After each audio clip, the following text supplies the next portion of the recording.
Pure, porkit apo? Hindi, sa promise. Oo.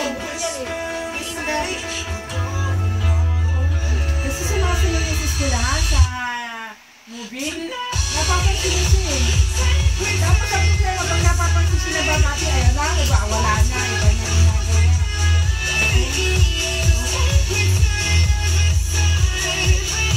Yan ang masarap turuan. Tayo mga yung bata.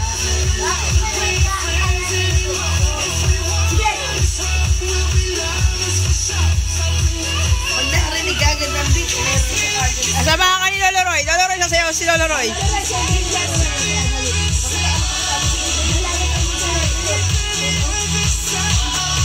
Malamang doon yan ako isip niya.